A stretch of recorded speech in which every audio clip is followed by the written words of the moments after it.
I'm Amber. My life got flipped upside down when I was just 10. We were living in a rented house back then, me, my mom, and my dad, Tom. Dreams of a home we could call our own were often dinner table talk, but that was before everything went south. Then, it happened. My mom passed away. It was like our family's heart got ripped out, but it seemed like Dad's heart healed way too fast. Enter Sarah, the new woman in Dad's life. She moved in, bringing a storm with her. From day one, Sarah made it clear I wasn't part of her plan. "Dad, why does Sarah always mess with my stuff?" I asked one evening, trying to keep my voice steady. My clothes had been accidentally bleached, and my favorite dishes seemed to taste way too salty lately. "Amber, you gotta stop this nonsense." Dad's voice was harsh, a tone I wasn't used to before Sarah came into the picture. "Sarah's trying her best. You're imagining things." "But I'm not." I protested, but Dad's look told me to drop it. It was the same every time. My words against hers, and hers were the only ones he seemed to hear. Sarah had this way about her, making it look like she was the victim, always. "I don't know what you're talking about, Amber. Maybe you're just not used to someone else being in the house," she'd say with a fake concern that didn't fool me. But it sure fooled Dad. "I'm telling you, she's doing it on purpose." I'd cry out, but Dad wouldn't have any of it. "Enough, Amber. I won't hear another bad word against Sarah. You understand? You're the one causing trouble here. Keep it up, and there'll be consequences." He'd snap back, his patience with me wearing thin. It was like talking to a brick wall, only the brick wall used to tuck me in at night and read me stories. Things got so bad I thought about talking to Grandma about it, but I chickened out. She loved Dad so much, and telling her how he was acting now, how he was choosing Sarah over me, it'd break her heart.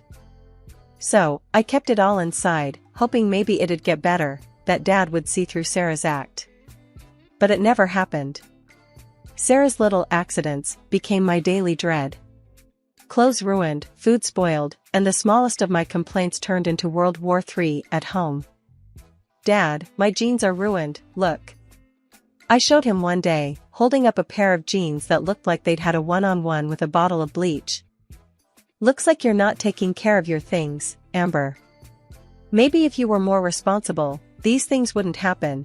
Dad dismissed it like it was nothing, Sarah smirking over his shoulder. It was a losing battle, talking to him. My words bounced off him like they were nothing. It hurt, you know? Realizing that the superhero dad I grew up admiring was now firmly on the villain's side. My complaints, my feelings, they meant nothing to him anymore. Sarah had twisted our world around her finger, and I was the only one who seemed to see it. That's how it began, the story of my shattered family. A tale of loss, not just of my mom, but of the father I thought I knew. It's a story I never thought I'd have to tell, but here we are. And trust me, it's only the beginning. Living with Dad and Sarah was like being stuck in a never-ending nightmare. From the moment Sarah stepped into our lives, things took a turn for the worse. But it wasn't just the constant belittling and sabotage that got to me, it was Dad's blind loyalty to her, no matter what. I learned pretty quickly that complaining to Dad was about as useful as talking to a brick wall. Every time I brought up Sarah's antics, he'd brush it off like it was nothing, or worse, accuse me of making things up. "Stop trying to cause trouble, Amber," he'd snap, his voice like ice. So, I learned to keep my mouth shut and bear the brunt of Sarah's cruelty alone. But it wasn't easy, not when every day felt like a battle just to survive in my own home. The only reprieve came when Grandma came to visit. She lived in another city, so her visits were rare, but cherished.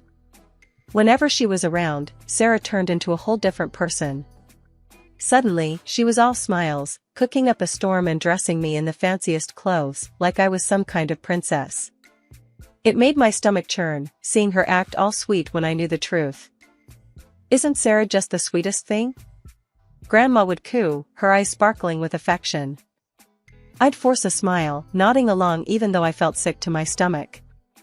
"Yeah, she's something all right," I'd mumble, trying to ignore the knot of resentment building in my chest.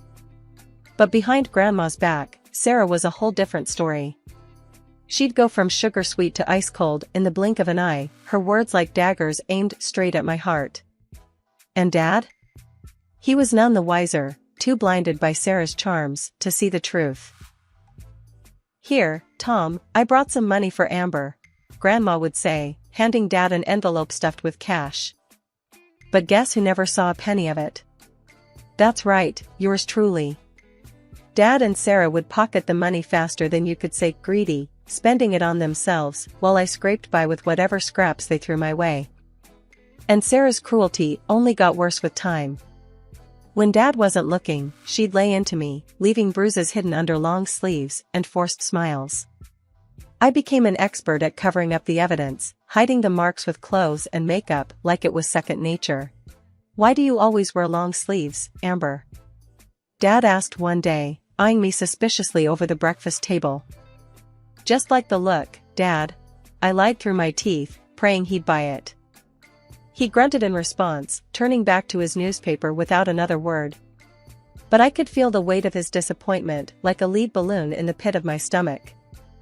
The days dragged on like a slow-motion train wreck, each one worse than the last.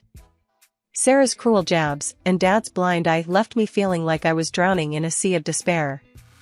But little did I know, the turning point was lurking just around the corner, ready to shake things up in ways I never imagined. It was a scorching afternoon, the kind where even the air felt heavy with heat. I sat in my desk at school, trying to focus on the lesson while hiding the bruises Sarah had left on my arms. But Mrs. Thompson wasn't one to let things slide. "Amber, why are you wearing long sleeves in this heat?" she asked, her brow furrowed with concern. I shifted uncomfortably in my seat, scrambling for an excuse. I got cold last night," I mumbled, hoping she wouldn't press the issue. But Mrs. Thompson wasn't buying it, not for a second. "Amber, I can see the bruises. You can't keep covering for whoever's hurting you. You need to speak up." My heart hammered in my chest as I searched for a response. But before I could say anything, Mrs. Thompson was already picking up the phone, dialing Dad's number with a determined look in her eye. The tension in the room was palpable as Mrs. Thompson explained the situation to Dad, her voice firm and unwavering. I held my breath, waiting for his reaction. And then, like a whirlwind, Dad stormed into the school, his face twisted with anger. "What the hell is going on, Amber?" he demanded, his voice echoing through the hallway. I tried to explain, to make him see the truth, but he wouldn't listen. Instead, he grabbed me roughly by the arm and dragged me out of the school, his grip like a vice. We drove home in silence, the tension thick enough to cut with a knife. When we finally arrived, Sarah was waiting for us, her expression a mix of curiosity and disdain. Well, what do we have here?" she sneered, her eyes flicking over me with disdain. Dad didn't waste any time. He launched into a tirade, accusing me of embarrassing him and making up lies about our family. I tried to defend myself, to make him understand, but it was like talking to a brick wall. "You're a disgrace, Amber," he spat, his words like a slap in the face. Alone in my room, tears streaming down my cheeks, I realized something. I couldn't rely on them anymore. I had to stand up for myself, to find the strength to break free from their toxic grasp. After a few hours of me being locked away in my room, Dad came knocking, his tone unusually calm but still laced with a cold sternness. "Amber, we need to talk. Now." I hesitated but knew better than to keep him waiting. Dragging myself out of bed, I found Sarah and Dad sitting at the dining table, their expressions stern and unwelcoming. "Sit down," Dad commanded, pointing to the empty chair opposite them. I obeyed, my heart sinking as I prepared myself for whatever was coming next. Dad cleared his throat, his gaze fixed on me like I was some sort of defendant in court. "Your stepmom and I have been talking. We're sick and tired of your stories and accusations. It's got to stop, Amber." Sarah chimed in, her voice dripping with fake concern. "We only want what's best for you, dear. But spreading lies and trying to tear this family apart is not the way. Dad's voice hardened. If you keep this up, telling these tall tales about Sarah, there's only one way this is going to end. We'll have no choice but to send you away. To an orphanage. The word hit me like a ton of bricks. Orphanage? Were they serious? My own family sending me away because I was a problem? Think about your behavior, Amber. This is your last warning, Dad added before dismissing me with a wave of his hand. Go to your room. Stunned and defeated, I retreated back to my room, their words echoing in my mind. The threat of being sent away was terrifying, yet it also ignited something in me, a determination not to let them break me, no matter what. The echo of my heart pounding was the only sound filling my ears as I dialed Grandma's number. The phone felt slippery in my sweat-dampened palms, a lifeline in the midst of the storm that had become my life. When she answered, her voice was like a beacon in the darkness. Grandma, it's me, Amber. I stammered out, trying to keep my voice steady. I need your help. What's wrong, dear? Her voice was laced with concern, cutting through the fear that had wrapped itself around me. Through choked sobs, I laid bare the truth of my existence under Dad and Sarah's roof. The hidden bruises, the whispered threats, their plan to discard me like an unwanted toy to an orphanage. Grandma's response was swift and decisive. Stay put, Amber. I'm on my way. Hours later, she was at our door, her presence commanding the room like a storm. Dad tried to block her path, puffing up in a display of authority he hadn't earned. You can't just take her, Mom. I'm her father, for God's sake. Grandma's gaze was steely, unflinching. And you've failed her, Tom. I won't let you destroy her life. Sarah, ever the snake, tried to slither in with her venom. She's making it all up. It's all attention-seeking. I've seen the bruises, Sarah. Your act doesn't fool me, Grandma countered with a glare that could freeze hell over. The journey to Grandma's house was silent, a shared quiet that spoke volumes. The relief of escaping that house was a balm to my soul, yet fear of what lay ahead gnawed at the edges of my newfound freedom. Grandma's home was a stark contrast to the coldness I had come to associate with family. Warmth enveloped me, not just from the crackling fireplace, but from the love that seemed to permeate every inch of the space. Amber, you're safe here. You always will be, Grandma said as she handed me a cup of tea, her eyes softening. I don't know how to thank you, I whispered, the warmth of the cup seeping into my hands. Just be yourself, dear. That's all I've ever wanted for you. Days turned into weeks, and Grandma's house became a sanctuary. She became my mentor, teaching me life skills that were about more than just surviving, they were about thriving. We explored the world together, visiting places I had only dreamed of. Each trip was an adventure, a chance to see the world through eyes unclouded by pain. On my 16th birthday, Grandma handed me a beautifully wrapped package. Inside was a professional camera, sleek and powerful. Your eyes see the world in a unique way, Amber.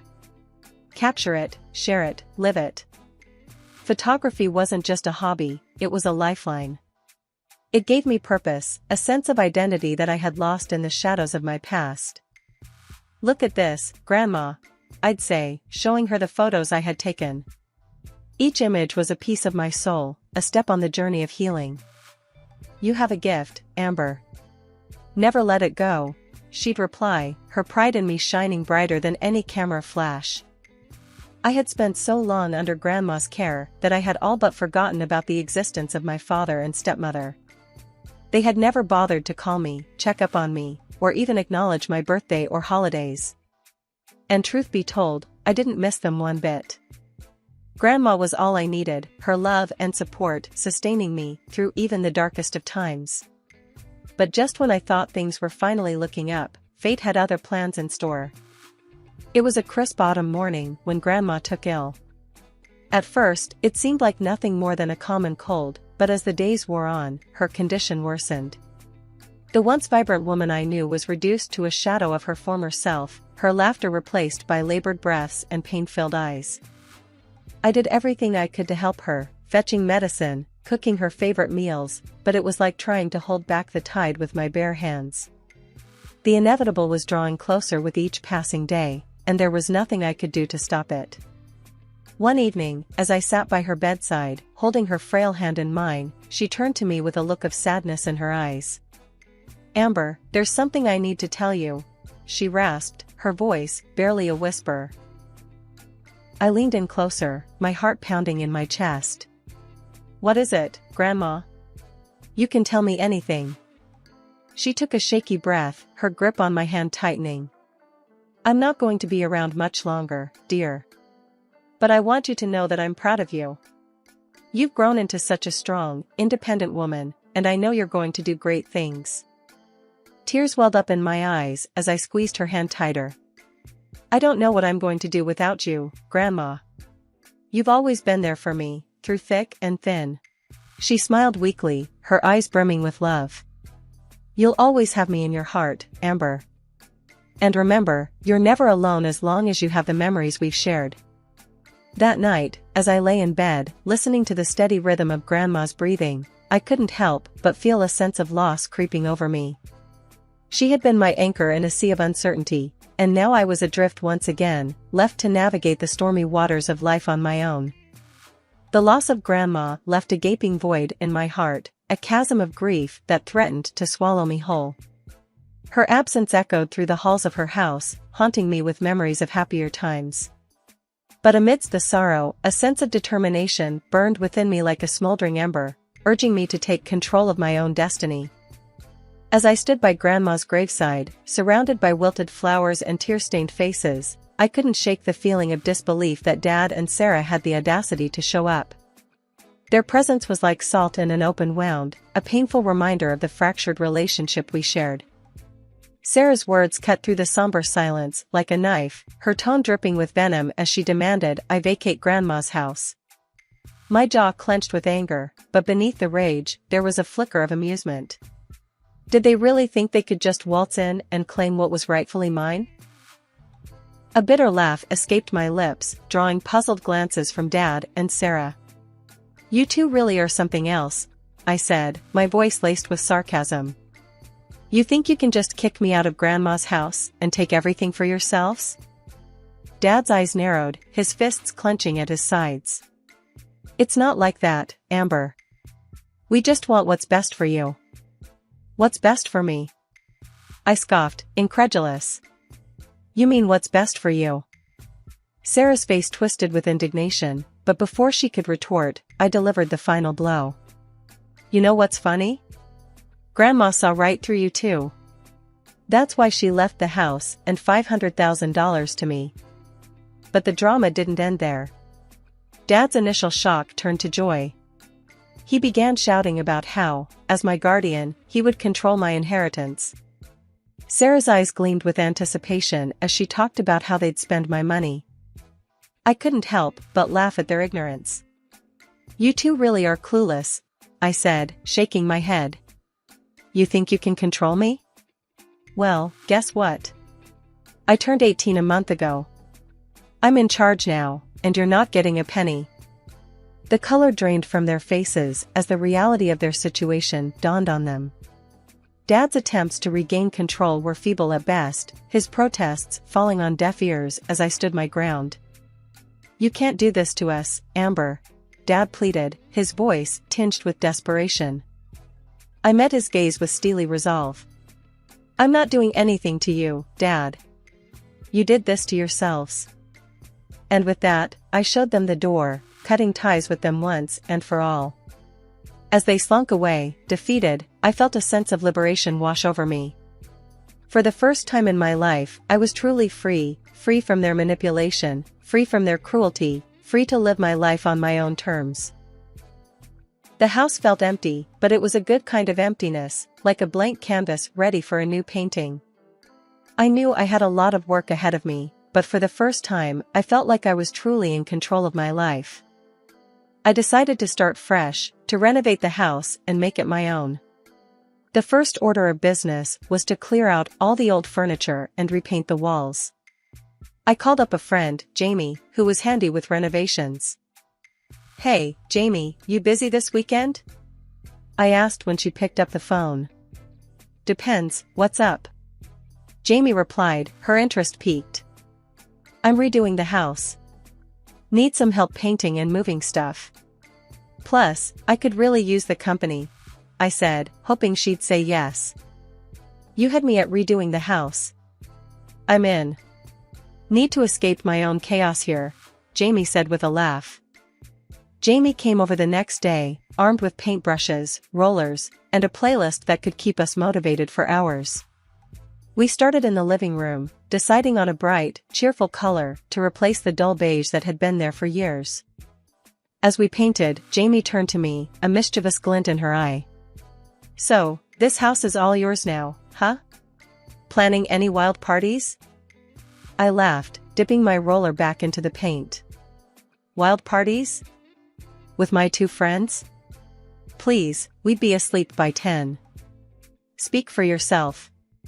I'm a party animal, Jamie protested, flicking a bit of paint my way. The day turned into evening, and before we knew it, the room had transformed. The new color made the space feel warm and inviting, a reflection of the new start I was craving. The following weeks were a blur of activity. I fixed up the kitchen, updated the bathroom, and even started a small garden in the backyard. The house began to feel like a home, a place where I could heal and grow. One evening, as I sat on the newly installed deck, admiring the sunset, my neighbor, Mr. Henderson, called out from over the fence. Place is looking good, Amber. You've been working hard. Thanks, Mr. Henderson. It's been a lot of work, but it's worth it, I replied, grateful for the acknowledgement. Need any help with that garden? Got some tomato plants that need a home, he offered, his voice friendly and warm. I'd love that, thank you, I said, touched by his kindness. It felt good to be part of a community, to connect with people who genuinely cared. As the days passed, I threw myself into making the house my sanctuary. I hung photos of my adventures with Grandma, filled bookshelves with my favorite novels, and turned one of the spare rooms into a photography studio. My passion for photography, sparked by the camera Grandma had given me, had grown into a full-blown hobby. One afternoon, while sorting through some old boxes in the attic, I stumbled upon a collection of Grandma's journals. Curious, I opened one and began to read. Her words were a window into her soul, full of wisdom, love, and a touch of sass.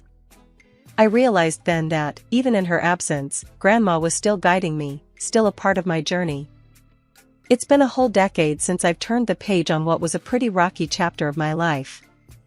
At 28, things are looking up. I'm killing it as a lawyer in one of those high-flying firms, cruising around in a car that's as sleek as they come, surrounded by a squad of mates who are more like family, and yeah, there's this guy I'm seeing. Life in Grandma's old place has been nothing short of a blessing. Then, out of nowhere, my dad rings up. Haven't heard a peep from him in 10 years, and suddenly, here he is, popping up like a bad penny. Hey, Amber, it's me. He starts, his voice all shaky. I need your help. I'm like, who is this again, knowing full well who's on the other end. It's your dad. Listen, me and Sarah, we're in deep. Debt's up to our eyeballs. I wouldn't ask if it wasn't serious. I need money, kiddo. I couldn't help but laugh, the sound bitter even to my own ears.